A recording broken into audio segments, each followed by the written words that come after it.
Eh bien, salut à toutes et à tous, c'est Anthony Klinger de la chaîne Hackadev et aujourd'hui on se retrouve pour une toute nouvelle vidéo où je vais vous apprendre à créer un bouton copier, donc qui est souvent utilisé sur des sites lorsque par exemple vous avez des mots de passe ou des gros tokens ou même des clés sur un dashboard par exemple et que vous voulez donner la possibilité à l'utilisateur que lorsqu'il clique sur un bouton, sur un lien, sur un span, enfin peu importe, en fait il puisse d'un seul clic copier entièrement l'entièreté d'une clé ou l'entièreté d'un champ. Ça peut être, alors là, je vous montrerai deux possibilités. Aujourd'hui, je vais vous montrer la possibilité avec un input et ensuite, je vous montrerai également la possibilité avec juste un span puisque ça marche quasiment de la même manière. Vous allez voir, c'est vraiment pas compliqué du tout. Alors, avant de commencer cette vidéo, je tenais à préciser que je remerciais toutes les personnes qui se sont abonnées ces derniers temps sur la chaîne YouTube Hackadev, tout simplement parce qu'on est de plus en plus nombreux et que ça me fait extrêmement plaisir, sachant que je vous propose des formations j'essaye de plus en plus qualitative avec à chaque fois des petits tips et bien sûr tout le monde qui réagit en commentaire. N'hésitez pas à laisser un pouce bleu et à vous abonner à la chaîne si vous aussi voulez faire partie du coup de ce groupe de développeurs qui du coup s'entraident et qui va du coup vous permettre normalement de vous faire progresser au fur et à mesure de votre développement. Alors, dans cette vidéo, on va avoir besoin de plusieurs choses. On va avoir besoin d'un navigateur. Moi, je vais utiliser Google Chrome et d'un éditeur de code. Donc, moi, j'utilise Visual Studio Code. Et là, pareil, comme dans chaque vidéo, je vous précise que j'utilise VS Code. Je vous invite à aller voir ma vidéo sur ma config VS Code, puisque j'ai souvent la question en commentaire de quels sont mes thèmes, quelles sont mes extensions, quels sont tous mes paramètres de configuration. Donc, n'hésitez pas à aller voir cette vidéo. Elle est vraiment courte, donc vous ne vous perdez pas vraiment de temps, à aller la voir. Voilà, en termes de compétences, vous aurez vraiment besoin du minimum en termes d'HTML, CSS, puisqu'on va avoir finalement 2 lignes en HTML et quelques lignes en JavaScript. Vous allez voir que ça reste vraiment très abordable et très simple, notamment pour les débutants. Donc dans un premier temps, je vous avais dit que j'allais vous montrer par rapport à un champ input, comment du coup copier le texte qu'on aurait renseigné dans ce champ input. Alors pour faire ceci, on va évidemment créer un champ input type text pour le coup. On va lui donner... Par exemple, on ne va pas lui donner de value pour l'instant parce que c'est nous qui allons copier du coup après ce qu'on va écrire. Et là, on va l'appeler par exemple myInput.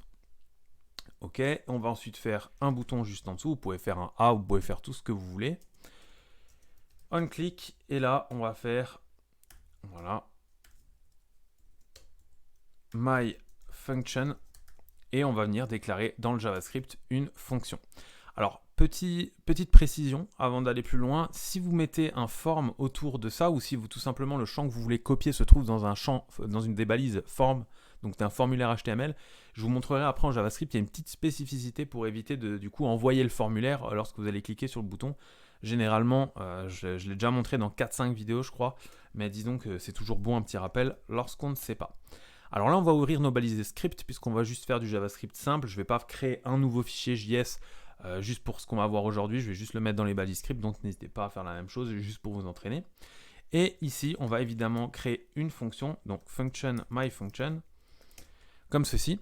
Alors là, pareil, petit rappel, si vous voulez écrire cette fonction, vous avez deux possibilités, soit faire comme je viens de vous le montrer, soit créer une constante auquel vous allez donner un nom, par exemple myFunction, puisque c'est comme ça qu'on l'a appelé ici, faire égal les doubles parenthèses pour la fonction et la fonction fléchée. Du coup, ça c'est vous qui voyez, ça ne change strictement rien d'un point de vue technique.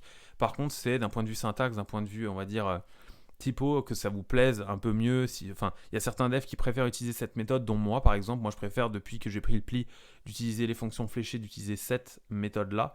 Tout simplement parce que pour moi, ça me paraît plus évident du coup de déclarer une constante que de juste déclarer une fonction. Bon, après, ça encore une fois, c'est vraiment une question de préférence. Vous pouvez faire la même chose avec les deux. On se reconcentre sur le code. Alors maintenant qu'on est là, déjà on va faire un console.log de test pour vérifier. Alors déjà, vous voyez que j'ai fait une erreur, j'ai pas mis de texte dans mon bouton, donc on va faire copier, puisque c'est ça qu'on cherche à faire, voilà. Et normalement, si je marque du coup rien du tout, ou même on s'en fout, on fait juste copier, on a bien test qui s'affiche dans notre console. C'est que là, tout est en place et qu'on va pouvoir continuer. Alors, dans un formulaire, donc c'est ce que je vous expliquais avant avec les balises form, lorsque vous avez un bouton, eh bien généralement, alors pas tout le temps suivant votre configuration, mais généralement, lorsqu'on clique sur un bouton, ça va recharger la page.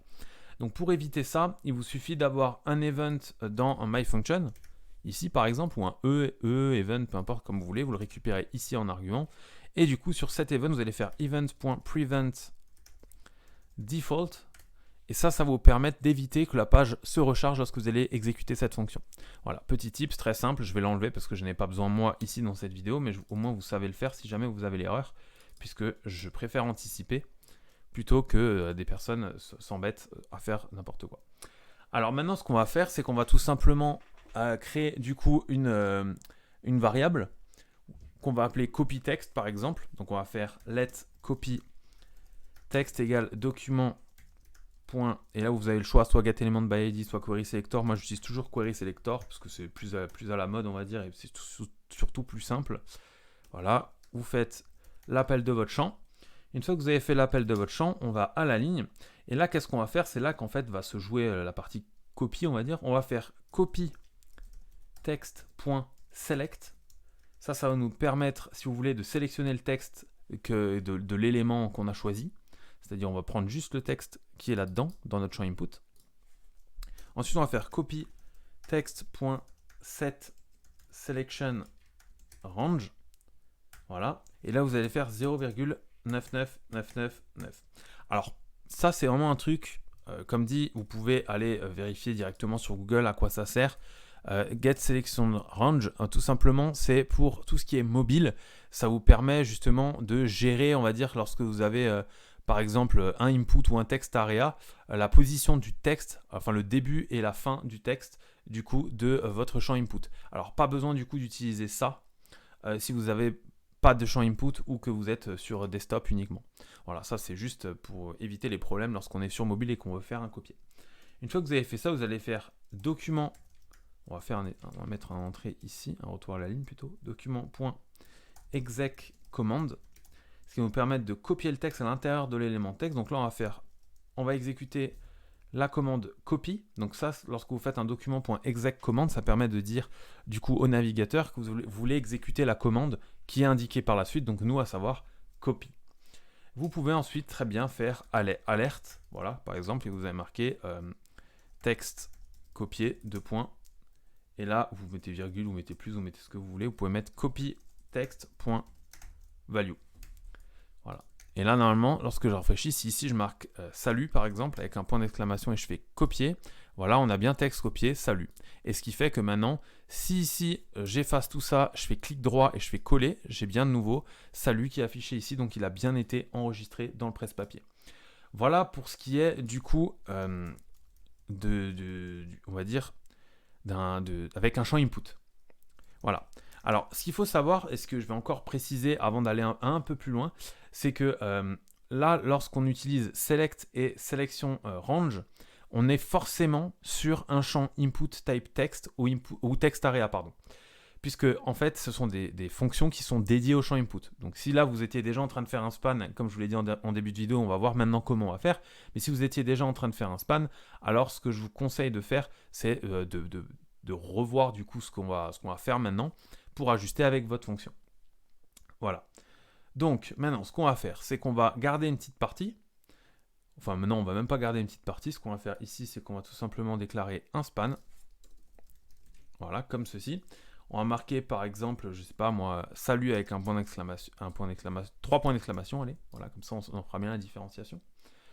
Ok, maintenant, on va supprimer tout ce qu'on a là-dedans et on va repartir plus ou moins de 0. On va recréer let copy text. Et là, on va faire document.querySelector. Et là, vous allez appeler du coup votre span. Alors moi, je ne lui ai pas mis d'ID. Ce serait plus utile de mettre un ID. Par exemple, mySpan. Voilà. On va faire mySpan. Comme ceci. Ensuite, on va faire let range est égal à document.createRange.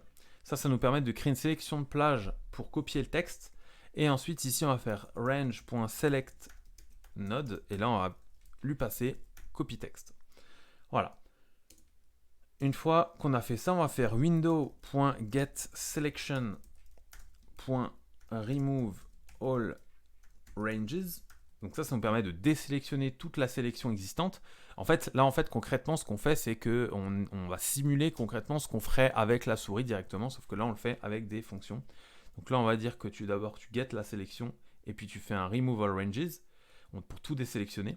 Ensuite, tu vas faire la même, getSelection.value.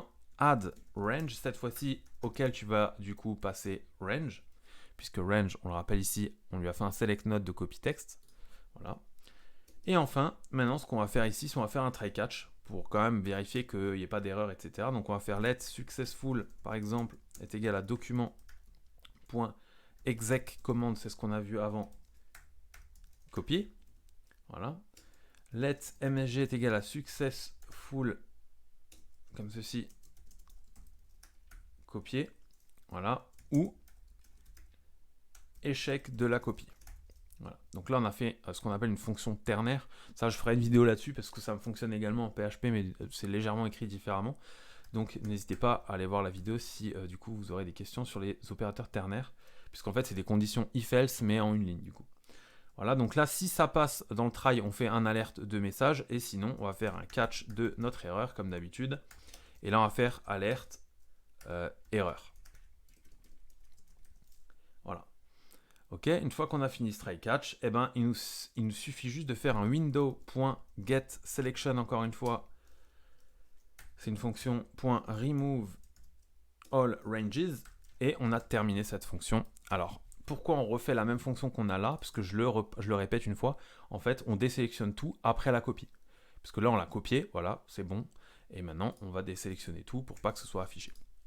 Donc là, je vais faire salut, voilà, donc j'ai mon span ici. Je vais faire copier. Et là, normalement, il me dit select node on range parameter is not of type node. Alors, qu'est-ce qui se passe ici? Select node. On a bien mis notre span avec notre ID texte à copier. On a notre bouton on clic. Ok, on a bien query selector. Ah, ben voilà, évidemment, il me manque ça. Voilà. Et donc là, normalement, si je fais copier, voilà, ça a bien été copié. Et donc si je vais là même dans la console et que je fais un coller, vous voyez que ça a bien fonctionné. Donc voilà, vous avez réussi maintenant à faire une fonction copier sur, on va dire, tous les navigateurs et uniquement dans les zones de texte. Donc vous avez vu que c'est quand même deux choses très différentes qui utilisent la même fonction qui est du coup exec command copy, mais il y a deux façons de le faire. Alors ça, à savoir aussi, c'est que là je vous ai montré deux possibilités pour créer un bouton copier, mais il en existe plein d'autres, notamment avec d'autres fonctions natives, on va dire, des navigateurs. Peut-être que je ferai des vidéos aussi là-dessus, mais en tout cas avec ces deux méthodes, vous avez la possibilité de gérer la fonction copier et du coup coller directement sur vos projets web. Donc voilà, si cette vidéo vous a plu, je le répète encore une fois, n'hésitez pas à mettre un pouce bleu et à vous abonner à la chaîne. Ça m'aide à justement à développer la chaîne, la communauté et du coup à vous proposer plus de contenu de qualité. Donc voilà, c'était Anthony Klinger de la chaîne Acadev. On se dit ciao tout le monde.